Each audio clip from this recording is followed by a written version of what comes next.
믿음의 공식을 발견하다라는 말씀이었습니다. 지난 주일 우리는 믿음의 공식을 하나 발견했는데요. 그것은 이렇습니다. 상황을 묵상하지 말라. 나의 방법과 생각대로 행하지 말라. 나 스스로 무엇을 해보겠다는 모든 시도는 중단하라. 대신 여호와 하나님을 절대 신뢰하고 말씀과 기도로 결론내라. 그런 후에 가만히 서서 하나님을 바라보아라. 언제까지? 하나님께서 사인을 해주실 때까지.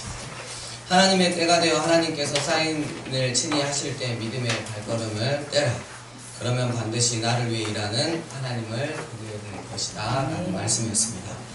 우리 말씀 암송 출애굽기 14장 13절 함께 하시겠습니다. 시작. 살아계신 하나님의 말씀, 너희는 두려워하지 말고 가만히 있어서 여호와께서 오늘 너희를 위하여 행하시는 구원을 보라. 출애굽기 14장 13절 말씀. 아멘. 아멘. 모세가 홍해에서 이스라엘을 인도하니 그들이 나와서 수르 광야로 들어갔습니다. 거기서 3일 길을 걸었지만 물을 얻지 못했습니다. 이 마라라는 곳에 이르러 물을 발견했지만 그곳 물이 써서 마시지 못했습니다. 3일 동안이나 가면서 물을 찾지 못하다가 겨우 찾은 것이 쓴물 일줄이야. 이스라엘은 하나님께 얼마나 다른 것을 기대했겠습니까? 전능하신 하나님의 위대하신 구원을 체험한 후에 이스라엘은 앞으로도 하나님께서 자신들은 순조롭고 편안한 길로 인도하실 거라고 생각했던 것은 얼마나 당연한 것입니까? 이것은 지금 우리에게도 동일하게 적용됩니다. 살아계신 하나님의 말씀을 통해 구원에 대한 지식을 듣고 믿음으로 반응하여 하나님의 사람이 되고 나니까 이 세상에서 살아가는 것이 더 어려움이 없고 편해져야만 하는데 더 즐거워져야 하는데 전혀 그렇지 않다는 것입니다. 우리는 물이 없음과 또한 겨우 발견한 물이 쓰다는 것을 알고 하나님께 실망하고 낙담합니다. 여러분, 영원한 즐거움, 이 영원한 행복, 그것은 바로 이 세상 속에 있는 것이 아닙니다. 오직 하나님의 전능하신 오른손에 있을 뿐입니다. 하나님의 통치를 거부하는 이 세상에서 우리가 기대할 수밖에 없는 것은 어쩌면 당연히 메마름과 이 쓰라림 뿐인 것입니다. 생각해 보십시오. 하나님을 마음에서 밀어내고 미워하며 그 사랑하는 아들 예수를 배척한 이 세상에서 우리가 하나님인 사람인 우리가 어떻게 만족할 수 있겠냔 말이에요. 하나님을 정상적으로 믿는 사람이라면 절대 그럴 수 없다는 것입니다. 우리는 광야 같은 이 세상을 지나가면서 충분히 이러한 사실을 예상하고 준비해야 합니다. 이 세상은 마라와 같은 곳이라고. 정말 재밌는 것은 지금 사우디 아라비아 광야에 가면 한 산에 흐르는 물이 있는데, 계곡이 있는데 그 물이 써서 마시지를 못한다고 합니다. 역사적으로도 하나님께서 마지막 때 우리에게 많은 것을 열어주시고 보여주십니다. 백성이 모세에게 원망합니다. 우리가 무엇을 마실까? 이런 상황은 참으로 심통한 것입니다. 3일 전만 하더라도 노래를 부르던, 하나님 앞에 찬양을 부르던 백성이 이제 와서는 투덜대고 있는 것입니다. 분명 구름 기둥에 의해서 그들은 마라라고 하는 곳으로 인도되었습니다. 언제나 나에게 선하신 하나님께서 함께 하시고 인도에 가신다는 사실을 잊으면 우리는 불평할 수밖에 없는 것입니다. 그들이 무엇을 향해 투덜거리면 사실상 여호와 하나님을 향해 투덜거리고 있는 것입니다. 우리도 마찬가지입니다. 우리의 환경에 대한 불평이나 삶의 시련에 대한 불평은 에베소서 1장 11절 모든 일을 그의 뜻의 결정대로 일하시는 이에 대해서, 이 하나님에 대해서 반대하는 행위인 것입니다. 내가 하나님께 구원받은 백성이라면 나를 향한 어떠한 환경도 하나님의 선하신 의도와 계획이 있다는 사실. 그렇기 때문에 우리는 수많은 만 가지 이유로 하나님 앞에 감사할 수 있어야 할 것입니다. 모세는 이스라엘이 마땅히 해야 할 일을 대신했기에 그는 기도로 하나님께 이 사실을 맡겼습니다. 이 마라의 시험은 우리를 하나님께로 몰아가기 위한 것입니다. 매우 슬픈 일은 우리가 거의 모든 시간에 주님의 마음을 헤아리고 주님을 기쁘시게 해드리기 위해서 살아가는 것보다 주님의 능력만을 필요로 한다는 사실입니다. 오직 세상에서 잘되고 편안하게 되는 복만 주님께 구한다는. 그래서 우리의 삶 가운데 어쩌면 당연히 마라라는 곳이 반드시 있어야 하는 것입니다. 마라라는 곳이 없으면 어때요? 하나님을 절대 찾지 않을 거예요. 구원의 그 감격은 이미 저 멀리 가버리고, 하나님 이건 왜 안 해주시는데요? 하나님 이건 해주셔야 되는 거 아니에요? 하나님, 저는 하나님의 마음보다 하나님이 항상 능력만을 원해요. 모세가 하나님께 부르짖었습니다. 하나님께서 모세에게 나뭇가지 하나를 가리키셨어요. 모세가 그 가지를 가져다가 물에 던져 넣자 물이 단물로 변했습니다. 모세가 하나님께 기도하고 부르짖은 것은 결코 헛되지 않았습니다. 여기서 한 나무가 나오는데, 이 한 나무가 뭐 달게 하는 성분이 있는 게 아니라 한 나무는 분명히 어떤 것을 가리키고 상징하는 것입니다. 이건 분명히 우리의 복되신 예수님을 가리키는 것입니다.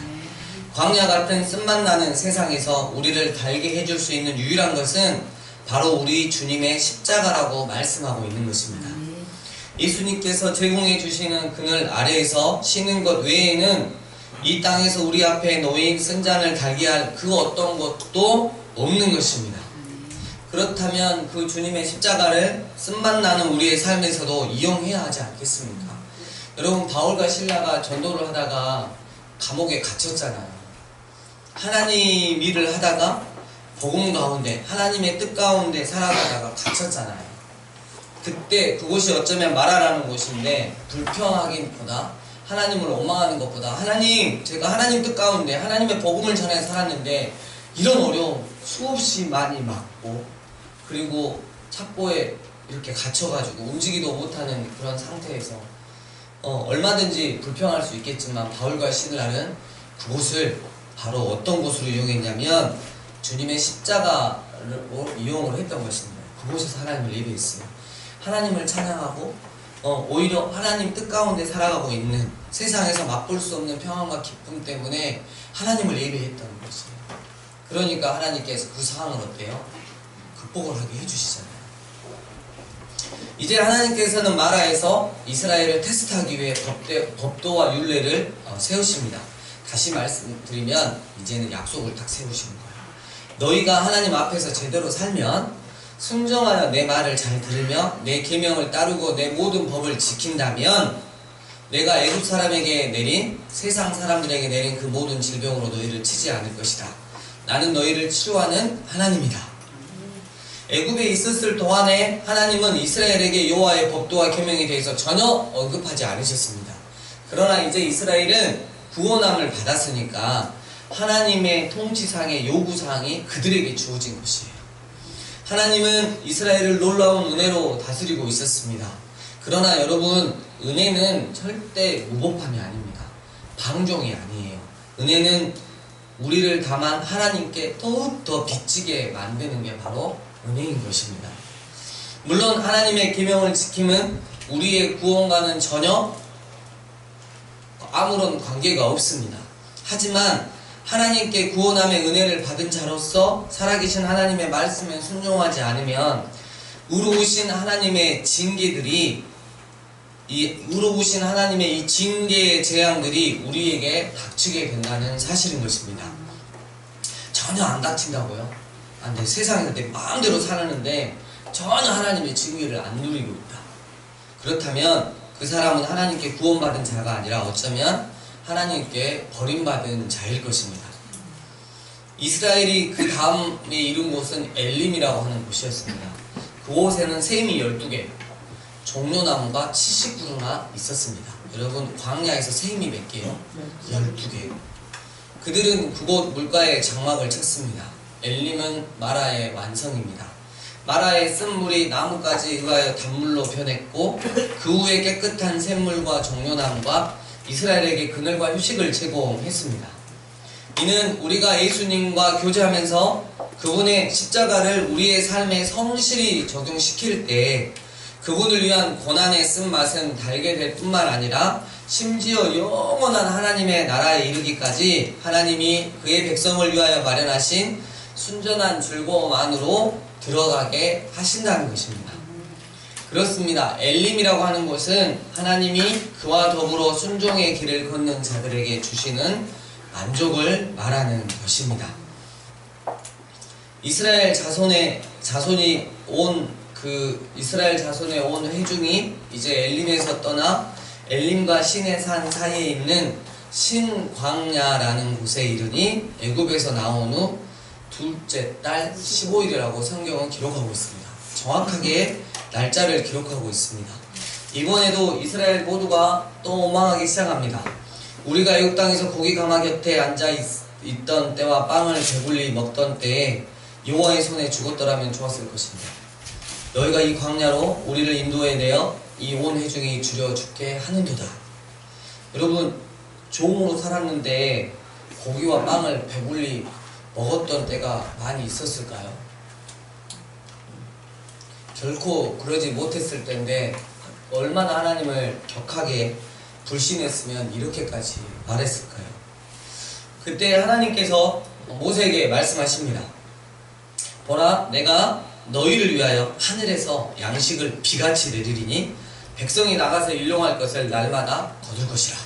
이같이 하여 그들이 내 율법을 준행하나 아니하나 내가 시험하리라. 특별히 여섯째 날에는 그들이 그 거둔 것을 준비할지니 날마다 거두던 것에 갑절이 되리라. 하나님께서는 약속하신 대로 이스라엘 광야 생활 40년 동안에 만나를 주셨어요. 이것이 무엇이냐라는 뜻의 만나. 하나님께서 그렇다면 이 만나를 통해 지금을 사는 우리에게 무엇을 알려주고 싶으셨던 것일까요? 하나님께서 이스라엘 위하여 예비하신 만나는 하나님이 우리의 영혼을 위하여 예비한 아름다운 이 양식의 상징이 되는 것입니다. 이 양식은 다시 말하면 그분의 말씀이십니다. 이 양식은 기록된 그분의 말씀과 성육신한 말씀, 요한복음 1장에 나온 즉 예수 그리스도를 의미합니다. 오늘 저는 예수님의 그 모형으로서의 만나도 너무 중요하지만 오늘은 살아계신 하나님 말씀으로서의 만나에 대해서 구체적으로 말씀을 나눌까 합니다. 16장 4절 보면 먼저 만나는 하늘에서 양식을 비같이 내리니 그랬어요. 그러니까 만나는 땅에서 생산된 것이 아니었다는 것입니다. 즉 그것은 인간이 제조한 것이 아니며 이스라엘이 애굽에서 나올 때 가지고 온 것도 아닙니다. 여러분, 이스라엘이 어떤 사람 학자가 그래요. 애굽에서 나올 때 가지고 나왔다. 여러분, 가지고 나왔는데 몇 년간 먹었어요? 40년간을 먹었어요. 여러분, 40년간을 그 먹을 것을 가지고 다닐 수 있어요? 여러분, 애굽에는 만나가 없었습니다. 그것보다 만나는 하늘로부터 내려진 하나님의 선물이었습니다. 또 어떤 그 학자들은 이렇게 말해요. 광야에 무슨 나무가 만나 나무가 있어가지고 그것을 따먹었을 거다. 그럼 여름도 나야 되고 어떻게 겨울도 열매를 이렇게 맺어야 되잖아요. 생각을 해봐라. 200만 명인데 그러니까 보수주의적인 그 신학자들이 내린 이스라엘의 이때 출애굽한 백성이 최소 200만 명인데 200만 명 곱하기 40년 40년에 1년이 365일에 하루에 몇 끼요? 3끼. 이게 감당이 되냐? 말이 되지가 않는다. 그래서 그들이 해명을 못했어요. 이거 어떻게 설명할래? 그러니까 하늘에서 비같이 내리는 만나가 없었더라면 어때요? 이게 이게 되는 게 없는. 자기들도 결국은 어때요? 자기들의 주장을 다 저버렸습니다. 또 하나의 그 강력한 그 증거가 있죠. 우리 다음 PPT 한 번만 보여주세요. 그 김승학 집사가 그 사우디에 있을 때 그 왕자의 주치의로 있을 때 특별히 허락을 받고 여러 곳을 탐사하게 되죠. 그래서 지금 사우디에 있는 광야에 아무도 살지 않는 그 광야에서 여기저기 탐사하다가 그럼 저기 보면 일명 미니 절구와 맷돌이죠. 저걸 축소해 놓은 거 아니냐고 그래서 그 밑에다가 자 센티미터 딱 이렇게 해놨죠. 요만해. 이게 있잖아요. 헤아릴 수 없을 정도로 광야에 많이 있대요. 이게 뭐 하는 건데? 민수기 11장 8절 보니까 맷돌에 갈거나 절구에 찍어서 요리했다 라고 만나에 대해서 기록하고 있습니다. 저기는 그 기독교의 그런 유대교의 그 산실이 있기 때문에 사우디에서 철저하게 폐쇄하는 지역입니다. 저기다가 맷돌에 이렇게 갈거나 미니면 가정마다 이렇게 하나 있었던 것 같아요. 그러니까 거부할 수 없는 증거들이 계속 나오니까 성경은 신화가 아니라 뭐예요? 역사적인 사실이라고 말하는 것입니다. 또 하나 보너스로 저녁에는 하나님이 특식을 주셨죠. 하나만 더 남겨주세요. 특식을 주셨는데 무슨 특식 주셨죠? 한 번씩 메추라기 주셨죠. 메추라기는 꼼과에 속해요. 철새이기 때문에 그것을 지나가는 그 철새가 어떻게 해요? 광야로 떨어져서 죽임을 당하는 그런 어려움이 있는데 지금까지도 사람들이 사우디에 있는 사람들이 유목민들이 어때요? 메추라기를 꼬서 먹고 있죠. 그래서 그냥 지어낸 말이 아니다 라는 것을 제가 증거로 제시를 했고요. 그 다음 살펴보겠습니다. 16장 13, 14절 보면 아침에는 이슬이 진 주위에 있더니 이슬이 마른 후에 광야 지면에 작고 둥글며 서리 같은 것이 있는지라. 만나를 여러 번 얻기 위해서 먼 길을 갈 필요가 있었다 없었다? 없었습니다. 그것은 그들의 목전 바로 손앞에 있었습니다. 그들의 장막문 바로 바깥에 있는 땅 위에 만나가 널려 있었어요. 그러나 그들의 장막 바깥에 있는 땅 위에 만나가 널려 있다는 것 때문에 그들은 그것과 관련된 무엇인가를 해야만 했습니다. 즉 그것을 거두어 들여야만 하거나 아니면 발 아래에 두고 밟고 다녀야만 했던 것입니다. 하나님의 말씀도 이와 같다는 거예요. 살아계신 하나님의 말씀이 내 손앞에 있다는 사실은 내가 어쩔 수 없이 둘 중에 한 가지를 선택해야 한다는 것입니다. 내 영혼을 위하여 말씀을 취해서 올바르게 배워서 그 말씀에 순종하는 삶을 살 것인지 아니면 무시하고 발 아래 밟아버리는 게으르고 심각한 죄를 범하게 되든지 말입니다. 16장 31절 이스라엘 족속이 그 이름을 만나라 하였으며 가시같이 희고 그랬어요. 여러분 흰색은 순결의 상징입니다. 그러니까 만나에는 하나님의 말씀의 절대적 순결함이 강조되어 있습니다. 시편 12편 6절을 보면 여호와의 말씀은 순결함이요 흙 도가니에 7번 단련한 은 같도다. 시편 119편 140절 보면 주의 말씀이 심히 순수함으로 주의 종이 이를 사랑하나이다. 잠언서 30장 5절 하나님의 말씀은 다 순전하여 하나님의 말씀에는 잘못된 것이 조금이라도 뒤섞이지 않았습니다. 그 속에는 실수나 모순이나 흠이 없었습니다. 아멘. 그리고 가장 중심적이며 중요한 것이 이제 나옵니다. 만나는요 먹어야만 하는 것이었습니다. 만나는 다만 보기 위해서나 감탄하도록 주어진 것이 아니라 먹기 위해서였습니다. 그것은 음식을 위한 것이었습니다. 만나는 육신의 필요를 채우기 위하여 이스라엘을 위하여 하나님이 예비하신 것이었습니다. 영적인 만나도 이와 같다는 것입니다. 하나님의 말씀은 실천적인 명령으로 설명으로 바뀌어져야만 하는 것입니다. 그것은 우리 영혼을 위한 양식으로 주어진 것입니다. 그러나 그것으로부터 양분을 섭취하기 위해서는 생명의 빵을 어떻게 먹는지 잘 배워야 합니다. 마치 알맞은 식단을 무시한다거나 또는 자연스럽게 활동하면서 적절하게 식사를 하지 않는다면 육신적 건강이 좋지 않은 상태가 되는 것처럼 우리 친구들 날마다 라면 먹고 저녁에 햄버거 먹고 콜라 한 병씩 마시고 이렇게 몇 개월만 가도 몸이 완전히 망가지잖아요. 이와 마찬가지로 영적 음식을 먹을 일을 게을리 한다거나 영적 식사의 원칙을 무시한다면 결과적으로 영혼이 병드는 상태를 초래하게 될 것입니다. 그리고 올바른 식사에는 세 가지 원칙이 있습니다. 식탁에서 자기 음식을 자기의 것으로 취하는 것, 그리고 씹는 일, 그리고 뭐요? 소화시키는 일입니다. 하나씩 나눠서 생각을 해봅시다. 먼저 자기 것으로 삼는 일. 믿음이란 하나님의 말씀을 자기 것으로 취하는 것입니다. 이사야서 53장에서 예를 들면 이거예요. 예수 그리스도에 관하여 기록된 말씀을 읽을 때 그가 상함은 우리의 죄악 때문이라고 하셨으나 믿음은 그 말씀을 개인화시켜서 그가 상함은 바로 나의 죄악 때문이라고 고백하게 되는 것입니다. 그 구세주가 아니라 예수님은 나의 구주가 되는 것입니다. 성경의 모든 것들은 나를 위한 하나님의 뜻을 나타냅니다. 따라서 우리는 성경을 반드시 나에게 인격적으로 언급하는 말씀으로 읽어야 하는 것입니다. 무엇은 마음에 안 맞으니까 잘라버리고, 무엇은 제껴버리고, 무엇은 합리화시켜버리고, 이게 아닌 거예요. 나의 방식들을 정죄하는, 특별히 너 그거 잘못된 거다, 너 그거 죄다라고 정죄하는 하나님의 말씀을 읽을 때에 그것을 흘러넘기지 말고 솔직하게 나의 것으로 받아들여야 할 수 있어야 하는 것입니다. 그리고 두 번째로는 섭취하는 일입니다. 이 일에 대하여 우리들 거의 모두는 심각한 불이행자들입니다. 우리들은 음식을 급히 먹습니다. 우리는 음식이 골고루 씹히기도 전에 삼켜버립니다. 너무나도 빨리 먹어버립니다. 이 사실은 영적으로도 동일합니다. 수많은 하나님의 자녀들이, 하나님을 믿는다고 하는 사람들이 이 일에 대해서 정말 한탄스러운 위반자들입니다. 우리에게 너무 필요한 영양분을 여러분 섭취하려면 이 생명의 빵을 잘 씹어 먹어야 해요. 이게 무슨 뜻이냐면 음식을 먹을 때 씹는 것과 마찬가지로 성경을 읽을 때 묵상하는 것을 말합니다.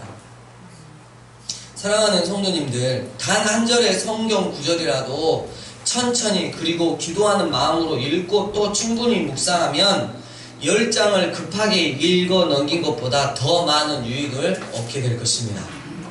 묵상이라고 하는 것은 음식을 먹을 때 씹는 것과 같이 말씀을 정독하는 것을 의미합니다. 여러분, 우리 시편에 보면 셀라 나오잖아요. 이 셀라가, 여러분 이번 주 그 요절 친구들 말씀이 뭐였죠? 너희는 두려워하지 말고 가만히 서서 여호와께서 오늘 너에게 행하신 구원을 보라. 저는 이거를 수십 번 계속 이게 말씀 기도하는 가운데 순간순간 이 말씀을 읊조렸어요. 그리고 셀라는 뭐예요? 말씀에 대해서 묵상을 하는 것을 싫으면서, 그렇습니다. 주님 두려워하지 않겠습니다. 하나님을 절대적으로 신뢰하고 하나님 앞에 서 있겠습니다. 하나님이 사인 주실 때까지 저는 말씀과 기도로 결론 내겠습니다. 하나님 말씀하여 주시옵소서. 이렇게 놓고 기도하는 거예요. 여러분, 우리가 이 주보에 우리 요절 생명의 말씀 나가잖아요. 이거 뭐 이렇게 사진으로 찍던지 핸드폰으로 찍어가지고 아니면 적어서든지, 순간순간 여러분 이 말씀만 하루에 몇 번씩 묵상해 본다면 주일 말씀이 쑥쑥쑥쑥 이렇게 다시 새로 생각이 나고 그 말씀을 붙잡고 하루를 살아가면 너무 행복하고 감사하거든요. 그래서 지금 이것을 강조하고 있는 것입니다. 묵상, 급히 읽는 것보다 정말 한 절의 말씀이라도 깊이 묵상하고, 그리고 정말 나한테 가슴 아픈, 정말 이건 정말 나한테 말씀 안 하셨으면 좋겠다는 그 말씀까지도 결국 그 말씀 앞에서 승복하고 순종하실 수 있어야 합니다. 그리고 세 번째는 소화시키는 일입니다. 내가 씹어 소화한 음식은 피와 신체 조직으로 변화되어 건강과 힘을 제공해 줍니다. 이렇게 소화된 음식은 발걸음의 활력과 팔의 힘과 얼굴의 생기로가 나타납니다. 그리고 신체 조직은 신체에 침투하는 세균을 방어하는 작용을 합니다. 이 모든 것은 영적인 사람에게도 흡사합니다. 나의 영혼이 섭취한 음식은 만일 잘 소화만 되었다면 새로운 나의 체력을 만들 것입니다. 그것은 믿음의 양분을 줄 것이며 나날의 행함과 섬김에 필요한 활력소를 공급할 것입니다. 뿐만 아니라 나에게 침투하는 유혹의 세균들을 대항하는 호위병이 될 것이니 곧 시편 119편 11절 내가 주께 범죄하지 아니하려 하여 주의 말씀을 내 마음에 두었나이다 라고 하신가 같습니다. 16장 4절 그때 여호와께서 모세에게 이르시되 보라 내가 너희를 위하여 하늘에서 양식을 비같이 내리니 너희는 나가서 일용할 것을 날마다 거둘 것입니다. 이 사실의 영적 적용은 정말 너무너무 중요합니다. 여러분, 어떤 사람이 만일 주일 식탁에 앉아서 한 끼만을 엄청 먹고 한 주간 동안 아무것도 안 먹어요. 육신의 양식, 주일날 한 주 동안 하루 그냥 그 점심 때 엄청 오전 때 먹고 오후 때 먹고 일주일 동안 안 먹어요. 여러분, 정상적인 생활 가능합니까? 불가능하잖아요. 하지만 안타깝게도 우리 중 대부분은 영의 양식에 대해서 이와 똑같다는 거예요. 흡족한 영의 식사를 하는 유일한 때는 주일이고 그것으로 남아있는 일주간을 때우려고 합니다. 그러니까 어려움이 오는 거죠. 어려움이 와도 극복할 힘이 없는 거죠. 그러니까 하나님을 원망하고 불평하고 내 상황이 왜 이렇게 되는 걸까 하고 힘들어지는 거죠. 여러분, 그러므로 이 많은 그리스도인들이 연약하고 병들었다고 하는 것은 조금도 이상한 일이 아니지 않겠습니까? 하나님의 말씀을 생각하며 먹고 있다면 항상 선하게 반응할 텐데, 나의 혈로 반응하고 막 화내고 분해하고 나의 의가 이렇게 꺾이는 것 같아서 정말 못 견디는, 부디 나의 영혼은 매일 공급하는 생명의 빵이 그 만나가 절실히 필요하다는 사실을 명심하시기를 바랍니다. 그 어떠한 일을 다하지 못한 채 남겨두었다 하더라도 영의 만나는 규칙적으로 먹도록 합시다. 얼마나 많은 시간을 사용했느냐가 아니라 그동안 그 시간 동안 얼마나 마음을 쏟았느냐가 더 중요함을 기억합시다. 16장 13, 14절 아침에는 이슬이 진주에 있더니 그 이슬이 마른 후에 광야 주변에 작고 둥글며 서리같이 가는 것이 은지라. 여기에 우리 모두가 진지하게 명심해야 할 교훈이 있습니다. 옛날 하나님의 백성들이 매일 공급되어지는 만나를 거둬들일 때는 다른 일에 주의를 집중하기 전인 이른 아침이었어요. 그러니까 이겁니다. 매일 새벽기도 나와라, 이게 아니에요. 그게 아니고 우리가 하나님께서 주신 복을 받아 누리려면 거룩한 하나님의 말씀을 둘째 위치에 놓아서는 안 된다는 것입니다. 나 말씀 이렇게 정말 바쁜데, 그래서 말씀 읽을 시간이 있는데, 또 말씀 읽어야 되나? 정말 싫은데. 그래가지고 저 밤에 잠이 안 올 때, 이 조그만한 성경, 특히 제일 작은 글씨 깨알 같은 성경 펴놓고 이거 읽으면 잠 온다? 이따가 10분 지나면 여호와는 나에게 잠을 주시니 막 이러면서 성경을 그럴 때나 활용하고 있고, 여러분 이러면 안 된다는 거예요. 살아계신 하나님의 말씀은 시간이 있을 때만 읽고 묵상하는 게 아니에요. 나의 삶의 가장 최우선 순위에 두고 말씀을 묵상하고 소화하고 그 말씀을 붙들고 기도로 결론 내서 하루하루를 살아내야 하는 것입니다. 만일 우리 모두가 이렇게 살아간다면 얼마나 많은 하나님의 복들을 누릴 수 있겠습니까? 하루하루가 얼마나 즐겁고 행복하고 기대되겠습니까? 하나만 더, 16장 17절 이스라엘 자손이 그같이 하였더니 그 거둔 것이 많기도 하고 적기도 하나 아니겠어요? 여러분, 이건 뭐냐면 어떤 사람은 자기에 맞는 말씀만 계속 골라요. 위로의 말씀만 고르는 거야. 축복의 말씀만 그냥 골라서 그것만 먹는 거예요. 근데 어떤 사람은 창세기부터 요한계시록까지 성경 66권 전체에서 내가 그냥 골라서 먹는 거예요. 많이 거둬들인다는 거예요. 그러면 이 헤아릴 수 없는 기쁨을 찾아 맛을 보기 시작하면 어때요? 훨씬 더 나의 삶이 부요하죠. 그것을 이야기하고 있는 것입니다. 말씀을 정리합니다. 언제나 우리에게 선하신 하나님은 마라와 같은 세상에서 하나님 당신을 불평하고 원망하지 말 것을 당부하시며 만나, 즉 살아계신 하나님의 말씀을 주셨습니다. 신명기 8장 2절에서 3절 보면 내 하나님 여호와께서 이 40년 동안에 내게 광야길을 걷게 하신 것을 기억하라. 이는 너를 낮추시며 너를 시험하사 내 마음이 어떠한지 그 명령을 지키는지 지키지 않는지 알려 하심이라. 너를 낮추시며 너를 줄이게 하시며 또 너로 알지 못하며 내 조상들도 알지 못하던 만나를 내게 먹이신 것은 사람이 떡으로만 사는 것이 아니요 여호와의 입에서 나오는 모든 말씀으로 사는 줄을 네가 알게 하려 하심이라. 이것이 무엇이냐? 라는 뜻을 가진 만나. 만나는 살아계신 하나님의 말씀이고 또 말씀으로 이 땅에 오신 예수님을 뜻합니다. 그렇다면 우린 지금까지 영적인 만나인 말씀을 어떻게 대했습니까? 말씀을 취해서 올바르게 배워 그 말씀에 순종하는 삶을 살아가고 있습니까? 아니면 무시하고 발 아래 밟아버리는 게으르고 심각한 죄를 범하고 살아가고 있지는 않습니까?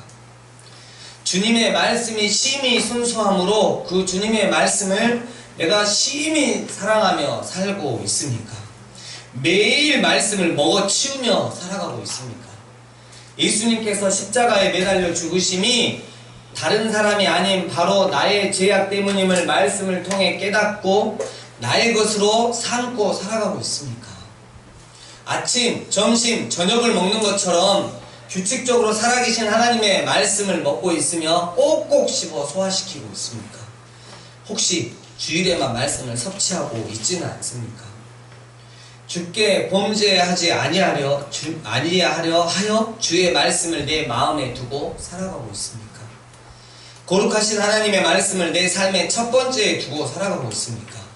성경 전체를 통해 나를 향한 하나님의 구구절절한 마음을 헤아리고 또 그 말씀 가운데 헤아릴 수 없는 기쁨을 찾아 맛보고 있습니까?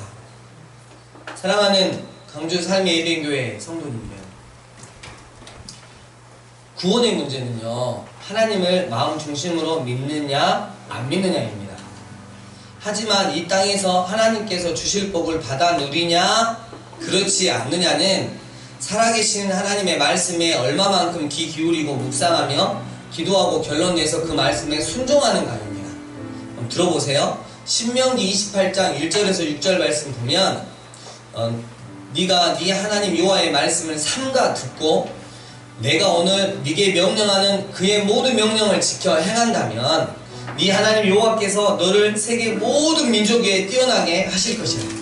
네가 네 하나님 여호와의 말씀을 청종하면, 듣고 순종하면 이 모든 복이 내게 임하면 내게 이르니 성읍에서도 복을 받고 들에서도 복을 받을 것이며 네 몸의 자녀와 내 토지의 소산과 내 짐승의 새끼와 소와 양의 새끼가 복을 받을 것이며 네 광주리와 떡 반죽 그릇이 복을 받을 것이며 네가 들어와도 복을 받고 나가도 복을 받을 것이다. 오직 조건이 하나예요. 여호와의 말씀을 삼가 듣고 그 말씀대로 산다면. 하지만 신명기 28장 15절에서 19절 네가 만일 내 하나님 여호와의 말씀을 순종하지 아니하여 내가 오늘 네게 명령하는 그의 모든 명령과 규례를 지켜 행하지 아니하면 이 모든 저주가 네게 임하여 네게 이를 것이요 네가 성읍에서도 저주를 받으며 들에서도 저주를 받을 것이요 또 네 광주리와 떡 반죽 그릇이 저주를 받을 것이요 네 몸의 자식과 네 토지의 소산과 네 소와 양의 새끼가 저주를 받을 것이며 네가 들어와도 저주를 받고 나가도 저주를 받으리라. 우리 그렇게 복 원하지 않습니까? 여러분, 그 복이요, 하나님의 말씀을 듣고 그대로 행하면 온 세상을 창조하시고 지금도 당신의 뜻대로 운행해 가시는 하나님이 주신답니다. 그런데 왜 우리는 하나님의 이 약속의 말씀을 내가 매월 돈을 놓고 있는 보험회사 약관보다 신뢰하지 않는 것일까요? 그런데 왜 우리는 하나님의 이 약속의 말씀을 피조물인 내가 설계하는 것보다도 신뢰하지 않고 있는 것일까요? 여러분, 개미떼들 보면 쉬지 않고 일해요. 어린아이가 개미떼를 보고 있어요. 구경하고 있어요. 뭘 지어나오고 막 나르고 난리예요. 근데 그 어린아이가 심심해서 어때요? 발로 한번 밟아버려요. 종일 쌓아놓은 거 어때요? 무너지는 거예요. 수백 마리, 수천 마리, 수만 마리 개미가 모여가지고 일을 해요. 이 어린아이가 마음먹고 거기다 대놓고 오줌 한번 싸면 끝장나는 거예요.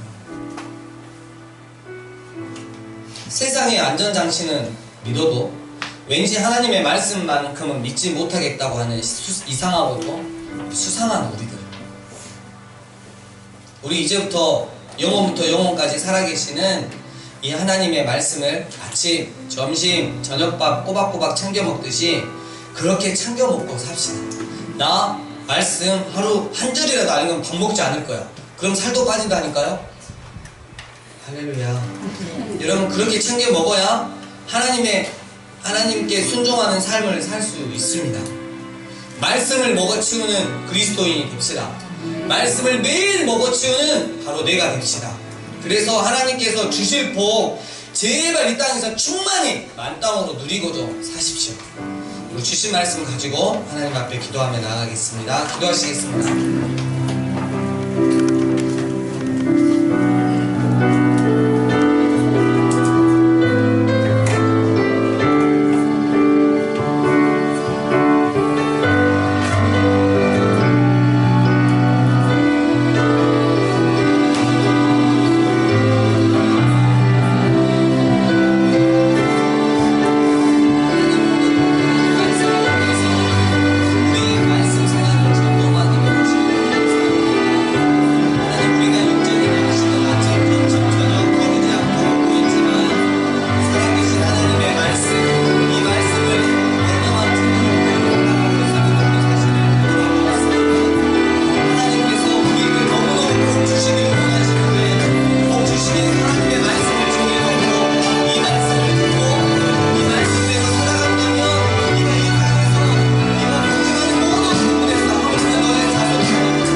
되시네. 주님 사랑을 나누리며 그 아름다우신 나누기 원하네.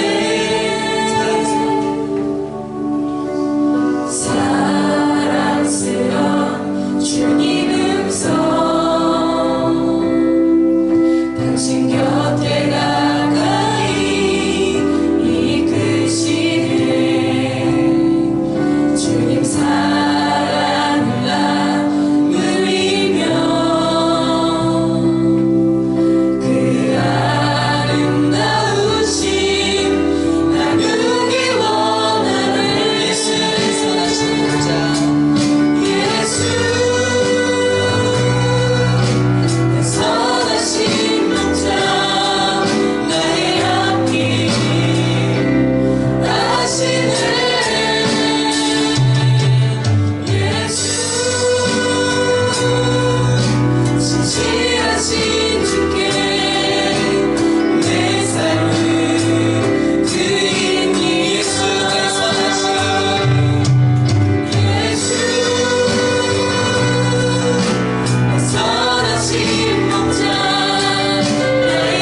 동안 말씀 생활을 어떻게 하고 살았는지 점검하게 해주신 것 감사합니다.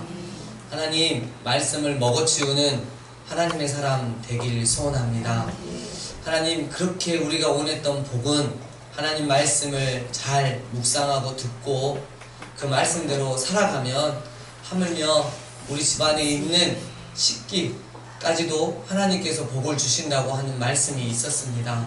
하나님, 우리가 하나님께서 주실 복 받아 누릴 수 있는 믿음 갖게 하여 주시옵소서.